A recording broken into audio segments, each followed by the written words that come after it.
You're watching Above the Net, presented by Allstate with Alex Glover.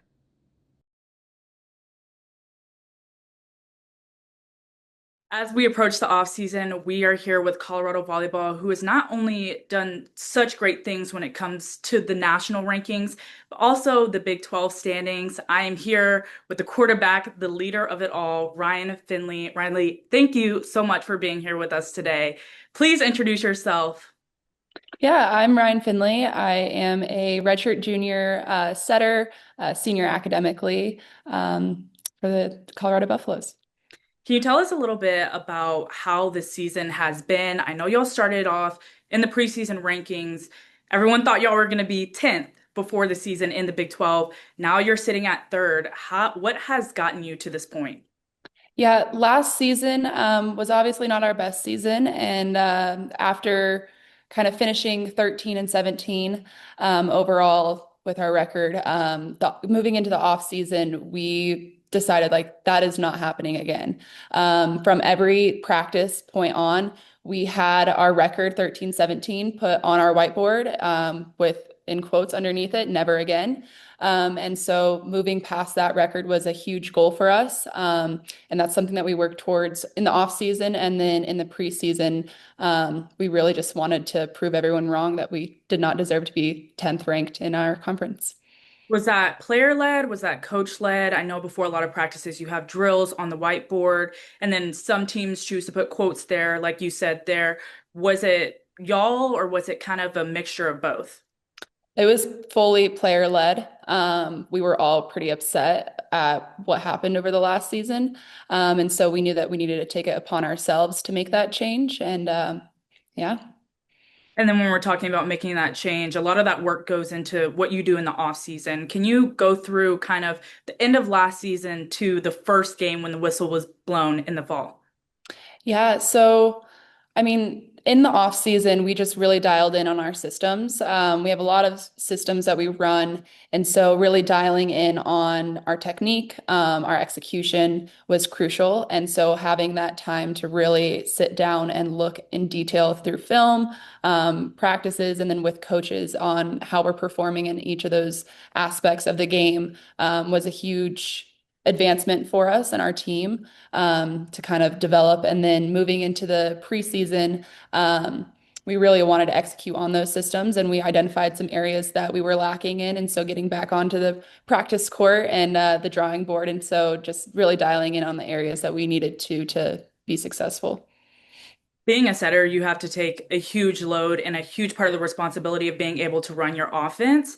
How do you feel been able to grow in that from last year to now? Yeah, over the past couple years, I've been given pretty few opportunities to step onto the court. And so I took those moments for what they were, and they were exhilarating and kind of adrenaline pumping when I get pulled off the bench and thrown in. But those moments there really helped me grow into the leader on the court that I am now, being a full-time setter on the court and running a 5-1. Um, it's a big deal. And so being able to step on that court, I feel like I've grown into a leader and being able to communicate with my attackers and my passers and tell them what I need from them, but then also be able to have feedback given to me from my teammates of what they need from me is huge. And so just being able to embrace the role that I'm given and give it my all has been a dream come true. So going back to what you said, coming off of the bench, it's a huge adrenaline rush, but now you're leading the team in a 5-1. You're pretty much the primary only setter, so you have to have a level of composure and calmness to you, especially in the big moment. So how have you been able to grow into that role and then kind of train your mental to get to that point? Totally. It's a lot of breath work, a lot of just kind of composure and telling myself it's okay. Like mistakes happen. Volleyball is a game of mistakes. And so a mistake is one point, move on. There's a next point coming on. And so just being able to kind of take that deep breath and then lean on my teammates, whether that's through a handhold or my libero, Sarah, telling me, you got this, champ, like kind of get my gears turning a little bit. It's really crucial that like you don't focus on the past and the mistakes that have happened and just really look at what we know we can do and the best way we can score a point. And so yeah, just kind of move on, gather your composure, breathe a little bit, and keep looking forward. Last week, y'all were ranked 22nd on the national rankings.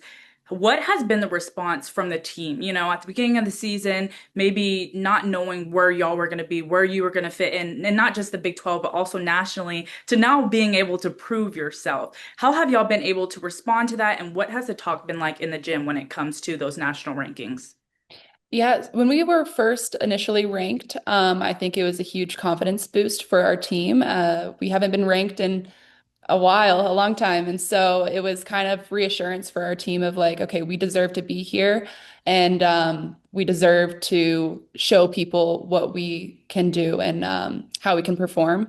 And I think beating BYU in that conference opener on their home court was a huge kind of reassurance for our team of like, okay, we got this. This is going to be a season of upsets for us, and it's going to be a long, hard fought season. Yeah. Y'all have definitely proved that you deserve to be here. What would you say is one of the team's highlights of the season? I know there's a lot, but what is one moment that you think back on where you're like, this was pivotal for the team? I would have to say again that BYU game. It was the season opener, and we went 9-0 in preseason, and so that was reassuring for us. But also, we knew that we weren't playing teams that effectively matched up to the Big 12 schedule, and so we knew that we had a good background coming from off of our preseason, but then being able to apply like just all of the fundamentals and the technique and systems that we've worked on through the preseason and off season and beating BYU on their home court. That was a huge moment and in 4 sets too. So that was huge for our team. And we kind of knew from that point on, okay, we have a long season ahead of us and we can't get tied down to little things. We have to look at one game ahead. And then, yeah, that was just a pivotal moment for our team. I want to talk a little bit about the Big 12 schedule. It's Mhm. so competitive. There's so much parity within the league with, so many great teams. What has that been like for you and the team traveling or even just the home games with just the competitive nature of your schedule when it comes to that conference play? Totally. The Big 12 travel is it's no joke. Mhm. We're gearing up to leave for Cincinnati and West Virginia this week. And it's hard to take on, but our coach has said from the start of our season that our conference is extremely competitive and anyone can beat anyone in this conference. It doesn't matter who it is, it just matters who shows up that day. And so, especially when we're on away trips and we're not in the comfort of our own home, our own gym, those little aspects that you really rely on when you are at home. It's a little extra motivator to kind of get into the gym and get things done so we can return home. Um, but it really just depends on how we show up. And that's something that we always keep in the back of our minds of like, okay, we can beat any team that we put our mind to if we show up the way we need to. And I think that's something that we've really progressed and gotten better at this year. And for you personally, let's go back to the beginning. When you were going through the recruiting process, you're one of few student athletes who stays at a university throughout their whole career. What initially drew you to Colorado? Oh man, the immense beauty of Boulder is unmatched. It is incredible. And just the closeness to home for me was really nice to be able to have my family travel out to games when they could come. Um, but yeah, it's been a little hard because, you don't hear of a lot of athletes staying at their programs for 3, 4 years and not getting that much playing time. Right. But I really, truly loved the school and the degree that I'm getting and the atmosphere that Boulder provides. And so, regardless of what was happening on the court, I really loved the university for what it was. And I knew that if I grinded it out and I stuck my head down and I put in the hard work, then my opportunities would come and I would see the court. Without that initial playing time, how are you able to motivate yourself to continue to keep pushing to now get to the point where you're leading one of the top programs in the country, especially as a setter, where there's such a huge load and responsibility on you to run that offense? Totally. Just a lot of trust with my teammates and figuring out the little nitty-gritty details. I think really coming down to it, the setter-hitter connection is crucial. And so making sure that I had good connections with my teammates and building that up has been a very, very crucial aspect of gaining that position on the court, because I know that I can rely on them not just on the court but also off the court. And so being able to build that setter connection, it's helped my efficiency. But then also like I just knew deep down like my role, and I knew that I had the grit and the fight to push and earn my role on the court. And so that kind of mentality helped get me through those 3 years of not really seeing the court as often as I'd want to. But I'm glad I persevered through that. Going off of that mentality, I know you have a lot of passions outside of volleyball, and I saw over the summer you traveled to Asia and flew a plane. Can you just talk a little bit about that and then what brought you to that point?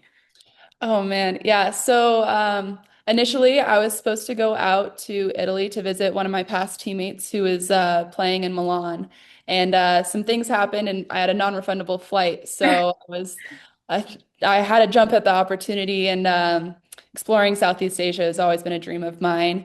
So I'm really glad that I got to jump at that opportunity when I did. But then. Yeah, I ended up in Guam. My partner is stationed in the Navy out there, and one of his coworkers' wives is a flight instructor. So he knew that it was a big dream of mine to fly a plane, and so kind of handled that behind the scenes and surprised me with a surprise flight that Right. couldn't pass up that opportunity. That seems awesome, extremely fun, and obviously let you get kind of that reset over the summer to get ready for the season. That's come in super handy because it looks like y'all are going to have a long postseason run. So Mhm. going into that, what kind of things are y'all talking about in the gym as we get closer to that NCAA tournament? Yeah, we're really trying to just take it one day at a time, and we're not trying to look too far ahead into the tournament and whatnot. We really just want to take it game by game, and um, that's going to be crucial for us. We can't get over our heads because as soon as you do, then you start slacking in other areas. So once when the NCAA poll comes out and we see where we're ranked in the brackets and who we're playing, then that's when we're really going to dial in on how we can best perform against that team. Um, but really, right now, it's the end of the season, and so it's really crucial that we dial in on our recovery, our rest, our eating and all of the things in the gym to make sure that we're prepped and healthy and ready for the games. What kind of goals did y'all set as a team before the season? Was it to be nationally ranked and to be at the top of the Big 12, or was it more internal, what y'all wanted to do and feel like as a team? Yeah, this is a great question. At the beginning of the season, before preseason even started, we had a sit down with our team. And again, we brought up that record and we said that that was not happening again. But we wrote a big white, like on a massive whiteboard that we have in our locker room still. At the top of it, we put make it to the NCAA tournament. That was our overarching goal. We didn't really care about rankings or any of that stuff. Our goal was just to make it to the NCAA tournament, and that was our big overarching goal. But we also had very little process goals to help us achieve that, like our passing efficiency, serving, kind of what we wanted to do, hitting efficiency wise, and then how we're going to achieve those. And so we look at that every single day. And then on the side of our whiteboard, we have our goals for the day. So each person on our team is writing down what their specific goal is for that day as we tackle any practice, any scout. We are always looking at our goals and kind of what we want to do on a personal level, but also a team level. What kind of goals personally do you see yourself coming back to time after time and wanting to reach? Mhm. A consistent theme with me is just getting good hittable balls, Mhm. because not every day is going to be a good passing day. And so just making sure that I can deliver good hittable balls, even if it's not tempo wise what we're looking for ideally, just something that our attackers can go and hit. Anna does a great job out of system. I just lob it up to her. I can fully trust in her that she's going to do something crafty with it. So that's a big overarching goal that I see consistently come back. But then also just energy based. Some days are harder than others, balancing school with athletics. But yeah.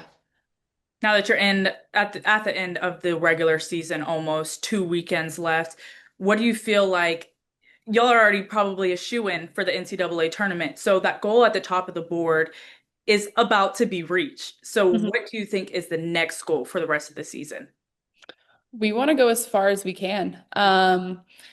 It starts finishing out with our conference play and making sure that we handle the games that are upcoming in the way that we know we can. But then moving into the tournament, making sure that we're also prioritizing our rest, recovery, and health because the end of the season, it's hard. We've been working for months now at this point, and so it's really going to come down to those little details of how we're taking care of ourselves. But we really want to make it far into the tournament and prove to the whole country that we deserve to be in this tournament. Also, going off of that, I'm sure you're so proud on how the team has handled all of the success, the national coverage, but also kept their eye on the prize, which is the NCAA tournament. What would you say you're most proud of when it comes to your teammates, the coaching staff, and how this season has gone overall? Yeah, I think our team grit is very obvious to a lot of people. When we go to 5-set matches, we're here to play. And we forced a couple 5-set matches this last Saturday against ASU, which is a little hurt that we lost that. But we come to play. And, we've had a couple issues with starting fast. First sets for us are a little bit of a downfall. And so, but we don't get in our heads about that. We're able to pivot and kind of lean on each other in those tough moments of knowing that we can play better. And so, making sure that we're getting our teammates fired up and we're reaching the level of play that we know we can play at. Is something that's huge for our team. And then our coaches also instilling confidence in us that we can play better and we can do better. Um, but yeah, in those tough moments, our grit really shows that we can come to play. And if we force a 5th set match, it's not going to be an easy 5th set match. With only a few weeks of the regular season left, what are you most excited for, and what does that look like for the team? What are your traveling plans, senior night, those kind of things? Yeah, so we leave tomorrow morning to head to West Virginia and Cincinnati. That will be our longest travel trip. So we're kind of gearing up and getting ready to take on that trip. Um, And then moving towards senior night, that'll be the next Saturday, I believe the 29th, against BYU. And so getting to see them again on our home court, I know they're going to be seeking vengeance from the last time we saw them. But with it being our senior night, we do have a lot of external motivators as well. And so kind of just getting geared up for that. And it's kind of crazy that that's coming up so soon. Academic senior, but not on the court, did redshirt 1 year. So, how excited are you to see this senior group be able to play such a huge game on senior night and then have so much to fight for, as there is so much parity in the conference and the top few teams are fighting for that top spot? Totally. Yeah, Sarah and I, we talk about it a lot, but this senior season, we have a lot to prove Mm. and we're ready to fight. And she is such an incredible leader on the court. And so I know when it comes to senior night, me and her are going to have a game, that's for sure. But she's really like dialed in on everything. She's one of the best leaders on our court, energy wise. And so that's definitely going to be something to watch out for on game day, come that game.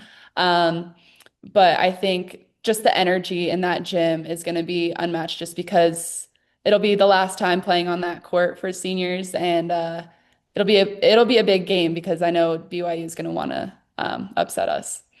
Yeah, well, thank you so much. I'm super excited to see what y'all do within the rest of the regular conference season in the Big 12 and then also making a long run in the postseason. Good luck to you and just keep killing it out there. Thank you so much. You've been watching Above the Net, presented by Allstate.